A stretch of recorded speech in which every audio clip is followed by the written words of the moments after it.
Welcome to my video. I'm making a spinning table for displaying your work or your drills, whichever. This one is a 240 volt that I made following Mike Walt's video. The link is below. Have a look at that if you want to make a 240 volt one. Problem is it's got a plug, and if you're at a craft fair you don't necessarily have a plug socket. So I'm going to try it with a 6 volt motor. I ran that 6 volt motor for 2 hours off a battery pack which has got two CR232 batteries in it. It's the same batteries and they're not flat yet, so it would have gone for half a day. But I'm going to use a power bank for a phone. Problem with that is it needs to draw more power.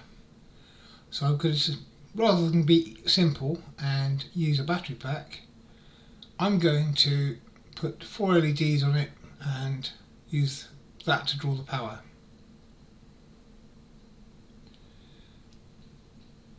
Got a blank here which actually came in a box of assorted blanks. I think it's lime, but I'm not sure. It's the right depth, and because I've drilled a hole all the way through this, which fits my screw-on faceplate nicely, and it means I can just reverse it at any time and work both sides at the same time. Obviously I want the front and back to be parallel because I want it to sit on the table and turn a bowl without spinning it off the side.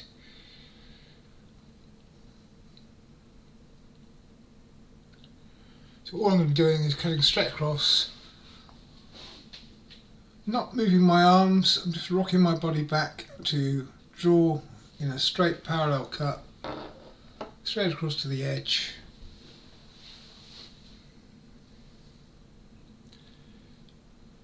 And just clean it up.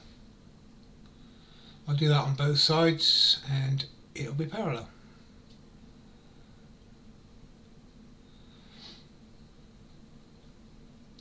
Turn this around.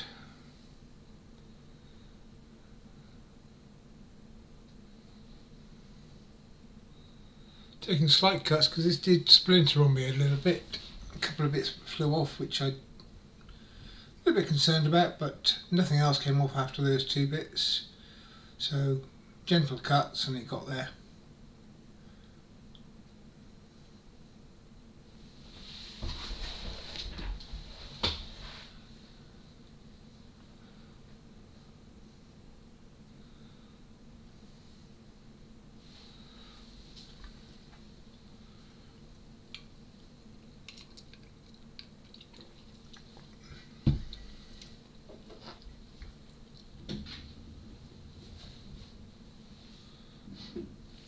I'm going to put my 4 LEDs in at 90 degrees.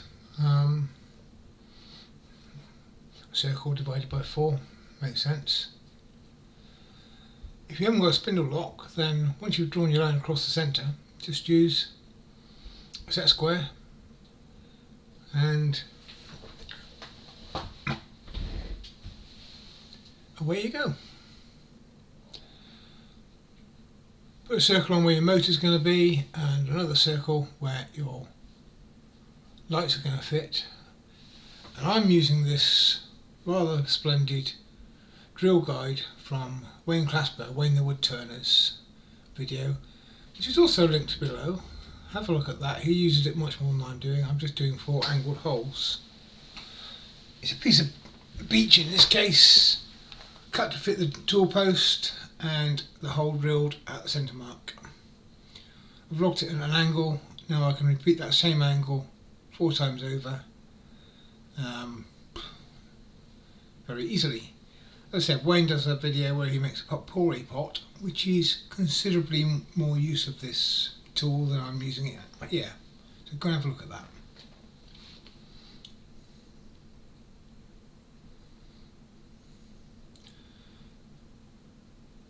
Need to know when my holes are going to come out, when my LEDs are going to sit.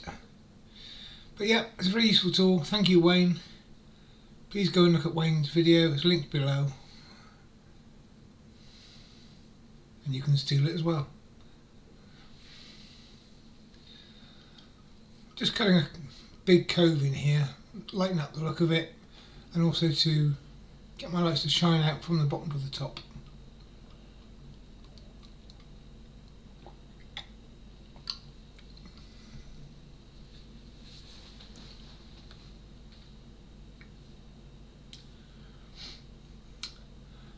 Use a parting tool here. I'm going to make a groove around where the lights are going to sit because the wires need to be traced in.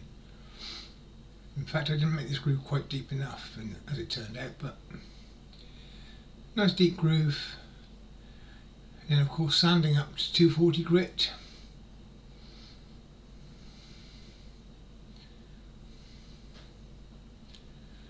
I'm using the Simon Hope sander, inertia sander. That doesn't get to the bottom of the cove, but I can finish that bit by hand. And then from 240 grit, a bit of Yorkshire grit, only on the sides, not on the top and bottom. Sequence is speeded up. I did let that dry, and obviously I put some sanding sealer underneath it.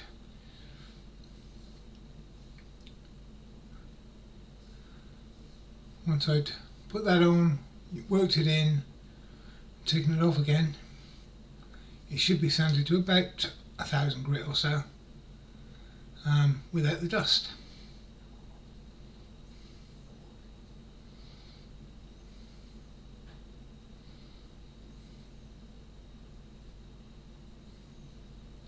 I then finish off with some Hampshire Sheen high gloss wax, again only on the sides. Top and bottom are going to be done with lubricating wax or something. And I fit my motor in. I know I need a 50mm hole for it to sit into. That will give me space around it to get my wiring in. And it's offset from the centre, so at the moment the shaft is through the centre.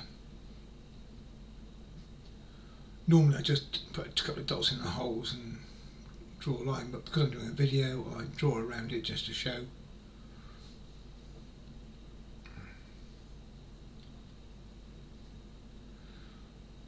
Find the centre of the mounting points using my centering ruler.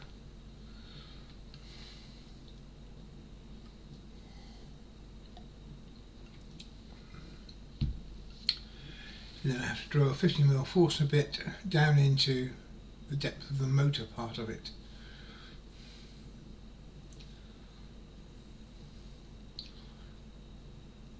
Shouldn't have waxed it before I did that because it made it difficult to hold, but hey. There's a motor fitted in. This is going to be my spin turntable friction drive. So the spindle is going to go over the motor spindle, gives me a wider surface area at the top. I can put a sanding disc on there to give extra friction. I need another hole for that to fit through the middle. That is obviously through the centre.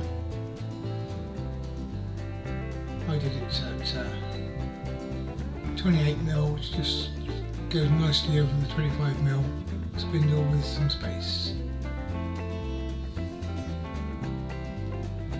Goes together like that.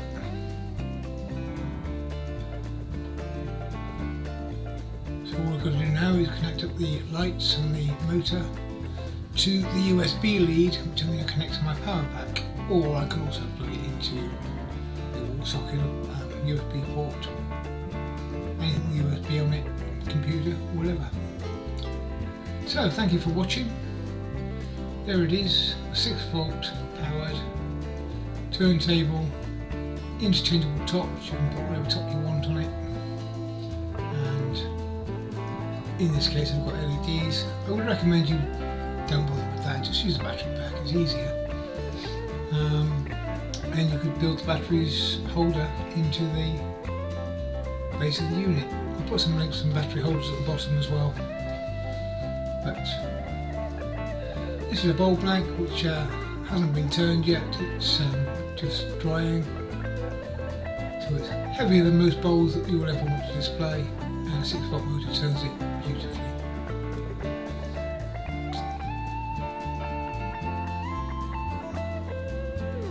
As you can see, it's balanced, it works, job done. Thank you for watching, see you next time.